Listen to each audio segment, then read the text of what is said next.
ആദിയുടെ കാറ് ഇരു വീടിന് മുമ്പിൽ വന്നു നിന്നു. ഗീതവും ജാനകിയും കാറിൽ നിന്നിറങ്ങി. ആദിയേട്ടാ, ശ്രീമോളെ ബായ്. ജാനി അവരോട് യാത്ര പറഞ്ഞ് വീട്ടിലേക്ക് പോയി. ആദി ഗീതയെ തന്നെ നോക്കിയിരിക്കുകയായിരുന്നു. അവൻ ചിരിച്ചിട്ടും അവളുടെ മുഖത്ത് ചിരി വിളറുന്നില്ല. ഗീതു, ഇവിടെ വായോ. ആദി തന്നോട് ചിരിക്ക പോലും ചെയ്യാതെ പോകുന്ന അവളെ കാറിനരികേക്ക് വിളിച്ച് അവളുടെ വലതുകരം കവർന്നു. എന്താ പറ്റിയേ? ഇത്രക്ക് വേണ്ടായിരുന്നു ആദ്യേട്ടാ. അവൻ അവിടെ ഒറ്റക്കാ ചേറിലിട്ടുകൊണ്ട് പോന്ന് എനിക്ക് ആലോചിക്കാനേ വയ്യ. നിങ്ങളാ എന്നെ വലിച്ചോടിയത്. അവളുടെ സ്വരത്തിൽ ദേഷ്യവും പരിഭവവും നിറഞ്ഞു. എടി, അത് നമ്മൾ തമാശക്ക് ചെയ്തല്ലേ. അമ്മ വരാനുണ്ടല്ലോ എന്ന് കരുതിയാണ് ജാനി കാറെടുത്തപ്പോൾ ഞാനും നിന്നെ വലിച്ചു ഓടിയത്. ഇതുപോലെയൊക്കെ മുമ്പ് നടന്നിട്ടുള്ളതല്ലേ. അവർ തമ്മിൽ ഉടക്കും ഈ ആരോപമെല്ലാം. അതായിരിക്കും. പക്ഷേ ഇപ്പം അങ്ങനെയാണോ? അവൻ ഇന്നലെ വന്നല്ലേ ഉള്ളൂ. അതിനിടയിൽ അവളുടെ വികൃതിക്ക് കൂട്ടി നിൽക്കരുതായിരുന്നു. അവനെ പരിഹസിച്ചിരിക്കണ്ടായിരുന്നു. പാവം. അവളുടെ കണ്ണ് നിറഞ്ഞു. ഞാനും അപ്പം ആ നേരത്തെ അവനെ കളിയാക്കിപ്പോയി. ഞാനെന്തായാലും അവനൊന്ന് പോയി നോക്കിയിട്ട് വരാം. ആദി വല്ലായ്മയുടെ കാർ തിരിച്ചു. ഗീത അവന്റെ കാർ അകന്നു പോകുന്നത് നോക്കി നിന്നു. അവൾ വീട്ടിലേക്ക് ചിന്തകളുടെ കൂടാരവുമായി നടന്നു. മോളെ, നീ ഇത് ഏതു ലോകത്താ? ഞാൻ ചോദിച്ചൊന്നും നീ കേട്ടില്ലേ? പൂമുഖത്തേക്ക് കയറി വരുന്ന ഗീതയുടെ കൈ പിടിച്ച് ചെയറിൽ നിന്ന് പത്രം നോക്കിയിരുന്ന ഭാസ്കർ ചോദിച്ചു. അച്ഛൻ എന്താ ചോദിച്ചത്? ആഹാ, അത് കൊള്ളാം. എവിടെ ഇരിക്ക്, ചോദിക്കട്ടെ. ഗീത അച്ഛൻ്റെ അടുത്ത ചെയറിലിരുന്നു. നീ കണ്ടോ അവനെ, കാശിയെ? നിന്നോട് മിണ്ടിയോ? സംസാരിച്ചു. പഴയ ചെക്കനൊന്നല്ല, ഒരുപാട് മാറി അവൻ രൂപം കൊണ്ട്. അല്ല, അച്ഛൻ ഞങ്ങളോട് നുണ പറഞ്ഞാണോ? എന്ത് നുണ? അവൻ ജയിൽ വെച്ച് ദേഷ്യത്തിൽ പെരുമാറിയതെല്ലാം പണ്ടേ ദേഷ്യക്കാരനാണ്, എന്നാൽ ഇരട്ടിയായി എന്നല്ലേ അച്ഛൻ പറഞ്ഞ്. എനിക്ക് അങ്ങനെയും തോന്നിയില്ല. ഞാൻ എന്താ നിന്നോട് പറയാം? ഞാൻ കണ്ട എനിക്കല്ലേ അറിയൂ. വല്ലാത്തൊരു ഭാവമായിരുന്നു അവൻ അന്ന്. ഇന്നലെ നാദേശത്ത് നടന്നൊക്കെ ഞാൻ നിന്നോട് പറഞ്ഞല്ലേ. അവൾ മൂളി. അവൻ എന്നോട് സംസാരിച്ചില്ല മോളെ. കുറച്ചു കഴിഞ്ഞ് നമുക്ക് അങ്ങോട്ട് പോവാം, അവനെ കാണാം. അച്ഛൻ വിഷമിക്കാതെ. അവൻ മിണ്ടും. പപ്പാ, പപ്പാ. ഭാസ്കരനെ വിളിച്ചുകൊണ്ട് ജാനി അങ്ങോട്ടേക്ക് വന്നു. ഇവളെ പറഞ്ഞാൽ മതി, കുറുമ്പ് കുറച്ച് കൂടുതലാണോ? ഞാനെന്ത് ചെയ്തിട്ടാണ്? ജാനി മുഖം വെറുപ്പിച്ചു. അച്ഛൻ അറിയോ? എന്താ ഉണ്ടായി? രണ്ടും വഴക്കൂടാതെ ഭാസ്കർ അവരോട് ചോദിച്ചു. ഗീത കാശിയുമായി വഴക്കൂടിയതെല്ലാം വിശദമായി അച്ഛനോട് പറഞ്ഞു കൊടുത്തു. എന്താ മോളേത്? അവനിങ്ങ് വന്നല്ലേ ഉള്ളൂ, അപ്പോഴേക്കും ഇതിനെ വഴക്കൂടാൻ പോയത്? അവളെ അടുത്ത കസേരയിലേക്ക് ഇരുത്തിക്കൊണ്ട് അയാൾ മൃദുവായി ചോദിച്ചു. അത് പിന്നെ എന്നെ കുംഭർണന്റെ അനിയത്തി എന്ന് പറഞ്ഞപ്പോൾ എനിക്ക് ദേഷ്യം വന്നോണ്ടാ. എനിക്ക് ഇഷ്ടമല്ല അവനെ, അഹങ്കാരി. അങ്ങനെയൊന്നും പറയില്ലേ മോളെ. പറയൂ, എനിക്ക് അവനെ ഇഷ്ടമല്ലെന്ന് പറഞ്ഞില്ലേ? എനിക്ക് അവനെ കാണുന്നതിനെ വെറുപ്പാ, കാലനാഥൻ. ജാനി, കുറച്ച് കൂടുന്നുണ്ട് നിനക്ക്. നീ പോടി, നീയൊക്കെ അവന്റെ സൈഡല്ലേ. ആണെങ്കിൽ നിനക്ക് നഷ്ടമൊന്നുമില്ലല്ലോ. ഗീത ദേഷ്യപ്പെട്ടുകൊണ്ട് അവിടുന്ന് എഴുന്നേറ്റ് പോയി. ദേ, ചേച്ചി എടീന്നൊന്നും വിളിക്കരുത്. പപ്പയുടെ ജാനിക്കുട്ടി ഇനി കാശിയോട് വഴക്കിടരുത്. എനിക്ക് അവനെ കാണുന്ന ദേഷ്യമാണ് പപ്പ. എന്നോട് വഴക്കിടാൻ വന്നാ ഞാനും വിട്ടുകൊടുക്കില്ല. ജാനി പപ്പയുടെ കവളിൽ ഒരു ഉമ്മയും കൊടുത്ത് അകത്തേക്ക് ഓടി. കാന്താരി. അവൾ ഓടിപ്പോകുന്നത് നോക്കി ചിരിയോടെ പറഞ്ഞുകൊണ്ട് അയാൾ പത്രത്തിലേക്ക് മിഴികൾ നട്ടു. എടി ചേച്ചി, ചേച്ചി. ജാനി ഗീതയെ വിളിച്ചുകൊണ്ട് അവളുടെ റൂമിലേക്ക് ചെന്നു. ജാനി, ഒന്നുമില്ലെങ്കിൽ നീ എന്നെ എടീന്ന് വിളിക്കുക, അല്ലെങ്കിൽ ചേച്ചിന്ന് വിളിക്കുക. രണ്ടും വിളിക്കില്ല, നിന്നെ ഞാൻ ഫിലോമിനെന്ന് വിളിക്കാം. ജാനി അവളുടെ ഇരുതോളിലും കൈവച്ചുകൊണ്ട് പറഞ്ഞു. അങ്ങോട്ട് മാറ്, എനിക്ക് കോളേജിൽ പോകണം. ജാനിയെ മെല്ലെ തള്ളിക്കൊണ്ട് അവൾ കണ്ണാടിയുടെ മുമ്പിൽ ചെന്ന് മുടി ചെയ്യാൻ തുടങ്ങി. ഗീത M.Tech ഫസ്റ്റ് ഇയർ വിദ്യാർത്ഥിനിയാണ്. ഗീതമ്മ പെണങ്ങല്ലേ, നിന്നോട് തെറ്റിയിരിക്കാൻ എനിക്ക് കഴിയില്ല, പ്ലീസ്. എന്ന് വിട് ജാനി. തന്നെ ചുറ്റിപ്പിടിച്ച് കൊഞ്ചുന്ന അനിയത്തെ കണ്ട് അവൾക്ക് ചിരി വന്നെങ്കിലും അവളത് പുറത്ത് കാണിച്ചില്ല. നീ ഒന്ന് മാറിയേ. ആഹാ, എന്നോട് മിണ്ടടി, മിണ്ടാൻ. ഗീതയെ ബെഡിലേക്ക് വലിച്ചിട്ട് അവളുടെ മേൽ കയറിയിരുന്നുകൊണ്ട് ജാനിക ചോദിച്ചു. ഇല്ല, മിണ്ടൂല. അത് പറഞ്ഞതും ജാനി ഗീതയുടെ കവിൽ അമർത്തി കടിക്കാൻ തുടങ്ങി. അമ്മേ, ഒന്ന് ഓടി വായോ. ഭാസ്കറും ജാനകിയും സച്ചിനും റൂമിലേക്ക് ശബ്ദം കേട്ട് ഓടി വന്നു. മോളെ, ചേച്ചിയുടെ മേൽന്ന് ഇറങ്ങിക്കേ. ജാനകിയും ഭാസ്കറും ജാനിയെ പിടിച്ചു മാറ്റി. അവളോട് എന്നോട് മിണ്ടാൻ പറ പപ്പ, എനിക്ക് ഗീതമ്മ ഇല്ലാതെ പറ്റില്ല. ജാനകി ഗീതയുടെ കവിളിൽ മെല്ലെ തലോടി. പപ്പ പറ അവളോട് മിണ്ടാൻ. ഞാൻ വിഷമത്തോടെ പറഞ്ഞു. മോളെ. ജാനിയുടെ വിഷമം കണ്ട് ഗീതയെ ഭാസ്കരൻ വിളിച്ചതും ഗീത ജാനിക്ക് നേരെ കൈനീട്ടിയത് ഒരുമിച്ചായിരുന്നു. ഗീത ജാനിയെ ഇറുകെ കെട്ടിപ്പിടിച്ചു. നീ എൻ്റെ ജാനിക്കുട്ടി അല്ലേടാ. അവളുടെ മുടിയിൽ തലോടിക്കൊണ്ട് ഗീത വാത്സല്യത്തോടെ പറഞ്ഞു. സോറി ട്ടോ. ഗീതയുടെ കടിച്ച കവളിൽ ഉമ്മ കൊടുത്തുകൊണ്ട് അവൾ പറഞ്ഞു. രണ്ടാളും കോളേജിൽ പോയി, ഞാൻ കാശിയെ കണ്ടിട്ട് വരാം. അച്ഛാ, ഞാനും ഉണ്ട്, ഗീത ഭാസ്കരനോട് പറഞ്ഞു. ബ്രേക്ക്ഫാസ്റ്റ് കഴിച്ചിട്ട് പൊക്കോളൂ, ജാനകി എല്ലാവരോടുമായി പറഞ്ഞു.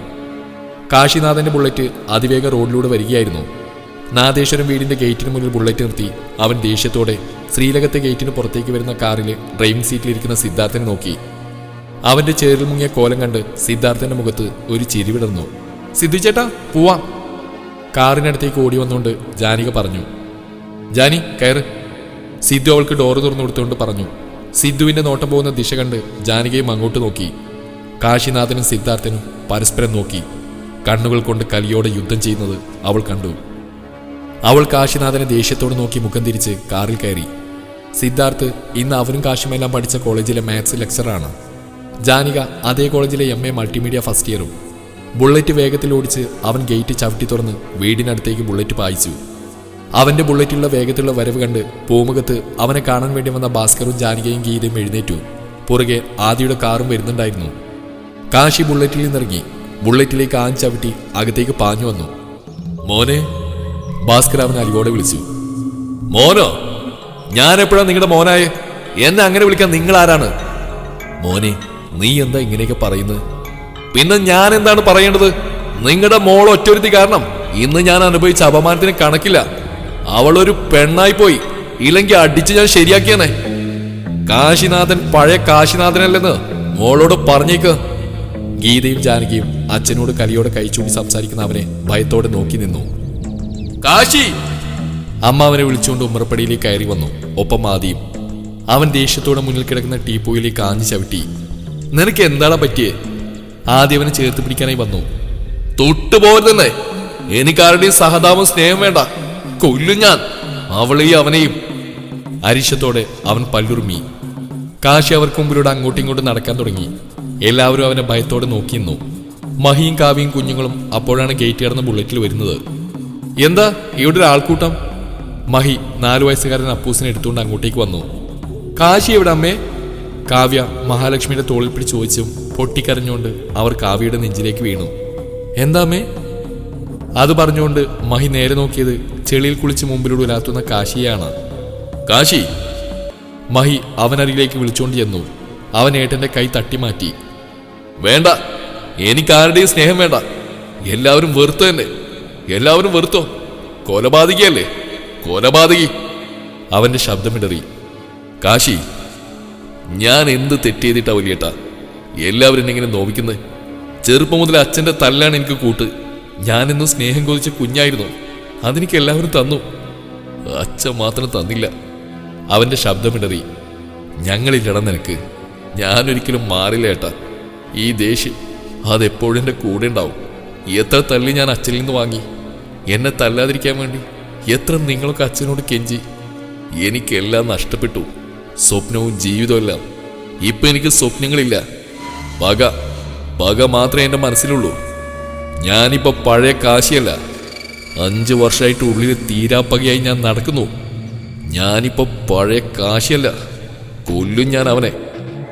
അവൻ അലറിക്കൊണ്ട് പൂമുഖത്തെ ചേരെടുത്ത് പുറത്തേക്ക് എറിഞ്ഞു. ദേഷ്യത്തോടെ തിരിഞ്ഞതും ഉള്ളിൽ നിന്ന് ശേഖരം ഇറങ്ങി വന്നു.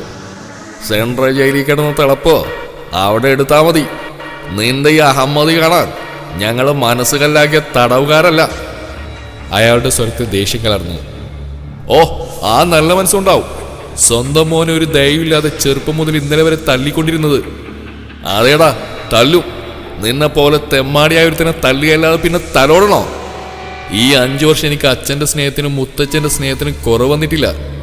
എൻ്റെ തോമസ് ഏട്ടനും ബാബി എനിക്കത് ആവശ്യത്തിലധികം തന്നിട്ടുണ്ട്.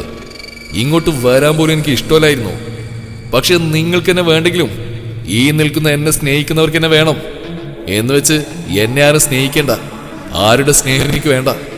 ഇവിടെ സ്ഥിര താമസാക്കാൻ എനിക്കൊരു ആഗ്രഹമല്ല. വൈകാതെ ഞാൻ ഇവിടുന്ന് പോവുകയും ചെയ്യും, ആർക്കൊരു ശല്യാവാതെ. അവൻ ദേഷ്യത്തോട് അകത്തേക്ക് കയറിപ്പോയി. അവൻ മുകളിലേക്ക് കയറിപ്പോന്ന് നോക്കി എല്ലാവരും ഹാളിൽ നിന്നു.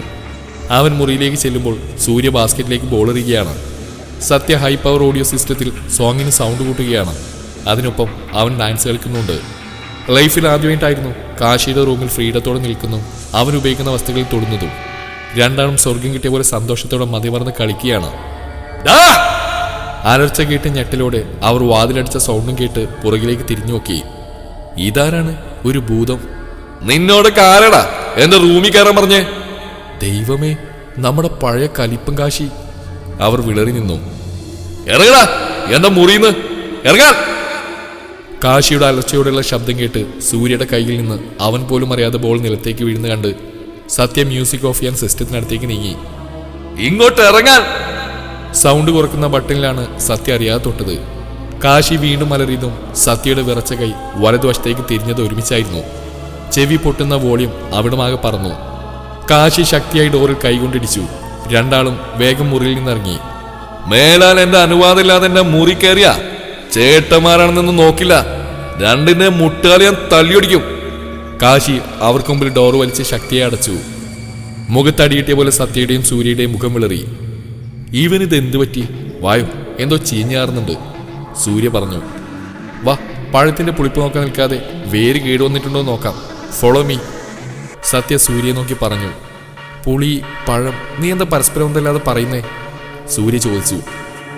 കുന്തം താഴത്തു നിന്നാളോ വന്ന് അവിടെ പോയി നോക്കാന്ന്. ഓ അങ്ങനെ.